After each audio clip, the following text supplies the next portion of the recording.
আসসালামু আলাইকুম সম্মানিত দর্শক। আওয়ামী লীগ হঠাৎ চুপ হয়ে গেল কেন? এটাই হচ্ছে আমার এই ভিডিওর আলোচনার বিষয়। আলোচনায় যাওয়ার আগে আপনাদেরকে এইমাত্র সদ্য প্রকাশ হওয়া একটা সংবাদ জানিয়ে দিই। সংবাদটা হলো সন্ধ্যায় রাজনৈতিক দলগুলোর সঙ্গে প্রধান উপদেষ্টার জরুরি বৈঠক। আমরা তো ইতিমধ্যে সবাই জানি যে প্রধান উপদেষ্টা রাজনৈতিক দলগুলোর সাথে জরুরি বৈঠক করেন কখন? যখন তিনি কোনো কুল কিনারা খুঁজে পান না, যখন তিনি মনে করেন যে বিপদে পড়তে যাচ্ছেন, যখন তিনি মনে করেন যে তার ক্ষমতার চেয়ারটা বোধ হয় চলে যাচ্ছে এরকম একটা ভাব হয়। আর বাংলাদেশের রাজপথ যখন উত্তপ্ত হয় বিভিন্ন কারণে, যখন দেখতেছি না কোনোভাবেই সামাল দিতে পারছেন না, তখনই আমরা দেখি যে রাজনৈতিক দলগুলোর সাথে বৈঠক করেন। সিপিবির একজন নেতা তিনি তো প্রকাশ্যে বলে দিচ্ছেন যে যখন আপনি দেখেন যে আপনার ক্ষমতা টানাটানি তখন আমাদেরকে ডাকেন, আর যখন আপনার ভালো সময় তখন আমাদেরকে চেনেন না। এ কথা কিন্তু রাজনৈতিক নেতারা বলছেন। তাহলে এই যে সন্ধ্যায় আজকে 15ই অক্টোবর 2025 সন্ধ্যায় রাজনৈতিক দলগুলোর সঙ্গে জরুরি বৈঠক বসবেন প্রধান উপদেষ্টা। বলা হচ্ছে যে ঐক্যমত্য কমিশনের জুলাই সনদের বিষয়ে একটা জরুরি বৈঠক করবেন। যাক, এই নিউজটা যেহেতু সদ্য প্রকাশ হয়েছে সেহেতু আপনাদেরকে জানিয়ে দিলাম। এখন আসেন মূল আলোচনায়। আওয়ামী লীগ হঠাৎ চুপ হয়ে গেল কেন? এই বিষয়টা আলোচনা করার আগে আমাদেরকে ছোট্ট করে একটু জানতে হবে যে মানুষ বা একটা রাজনৈতিক দলের নেতা যাই বলেন না কেন একদম চুপ হয়ে যায় ঠিক কখন? আমরা এটা জানি, যখন খুব ভয় পায় তখন চুপ হয়ে যায়। আবার অনেকে অতিরিক্ত ভয়ে আবোল তাবোল বকেন। আবার যখন বড় ধরনের কোনো শোক পান তিনি, যে হঠাৎ করে একটা তিনি শোকের মুখে পড়ে গেলেন, তখন চুপ হয়ে যায়। আবার যখন কোনো পরিকল্পিত কাজ করেন, এখানে এক্সট্রা কোনো এনার্জি খরচ করা যাবে না, এক্সট্রা কোনো কথা বলা যাবে না, শুধু পরিকল্পনা অনুযায়ী কাজ করতে হবে, নীরবে নির্বিঘ্নে ঠান্ডা মাথায়, তখন মানুষ চুপ হয়ে যায়। আমি এটাই বুঝি। এখন আওয়ামী লীগ চুপ হয়ে গেল কেন?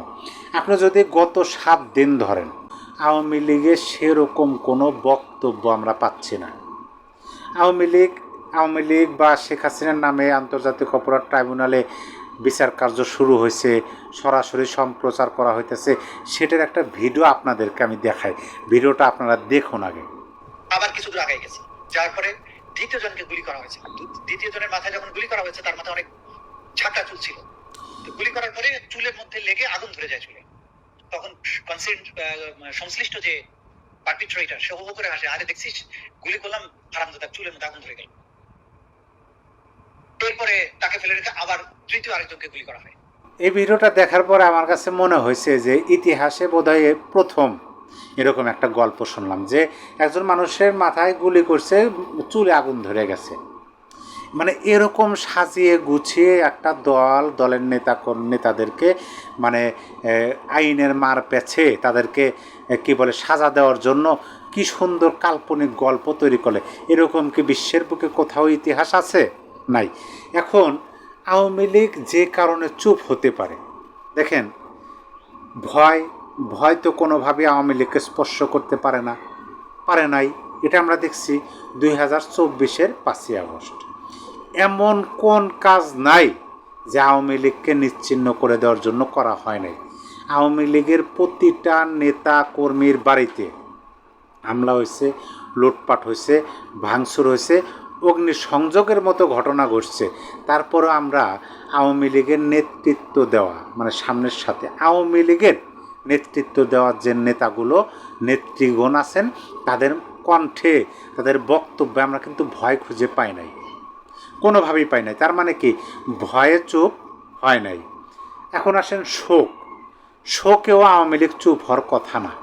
কারণ হচ্ছে যে একটা পরিবার, আপনি দেখুন যে একটা পরিবার, শেখ হাসিনার পরিবার অর্থাৎ বঙ্গবন্ধুর পরিবার, হঠাৎ করে একই সময়ে পুরো পরিবারকে শেষ করে দেওয়া হলো। এর চেয়ে বড় শোক কিছু হতে পারে? এই যে আপনি আমার ভিডিওটি দেখতেছেন, হঠাৎ করে যদি খবর আসে যে তোমার পরিবারের কেউই আর নাই, এর চেয়ে বড় শোক কি হতে পারে? তারপরেও কিন্তু সেই শোকও কোনোভাবেই দাবিয়ে রাখতে পারে নাই শেখ হাসিনাকে। আমরা দেখছি তিনি বর্তমানেও কিছু বক্তব্যের মাঝে এই কথাগুলো বলেন। আমি একটা তার বক্তব্য শুনলাম। সাবেক শিল্পপতি তিনি যে কারাগারে মারা গেলেন, হ্যান্ডকাপ পরা অবস্থায় একটা ছবি যে ভাইরাল হয়েছিল, তার ছেলে এবং শেখ হাসিনার একটা কল রেকর্ড শুনলাম। সেখানে ওই শিল্পপতির ছেলে তো ব্যাপকভাবে কান্নাকাটি করতেছে, এইভাবে আমার বাবাকে মেরে ফেলছে, মানে নেত্রীর কাছে কথাগুলো তিনি বলতেছেন।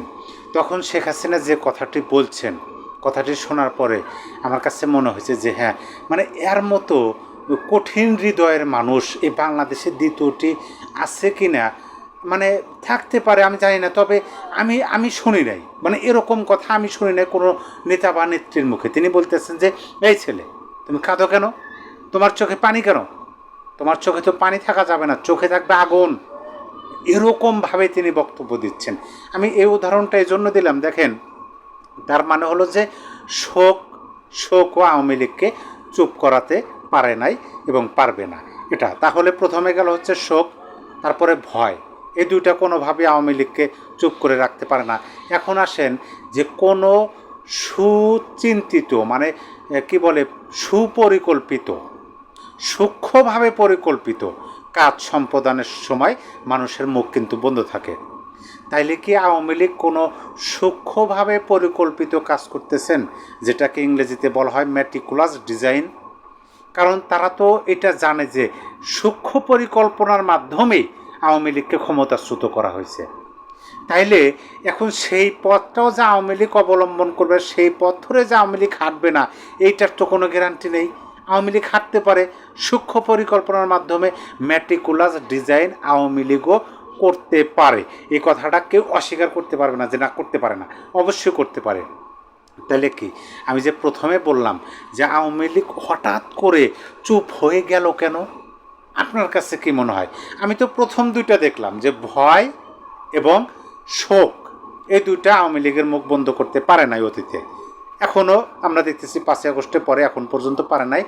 কিন্তু এই যে আওয়ামী লীগের চুপ নীরবতা, আর একটা কথা বলি যে যখন কি বলে আকাশে কালো মেঘের ঘন ঘটা, যখন পরিবেশ পরিস্থিতি একদম নীরবতা, কোনো মানে শব্দ নেই, হঠাৎ করে বাতাস উঠে এসে ঘরের চাল উড়িয়ে নিয়ে যায়, সেটা হচ্ছে কি ঝড়ের পূর্ব লক্ষণ।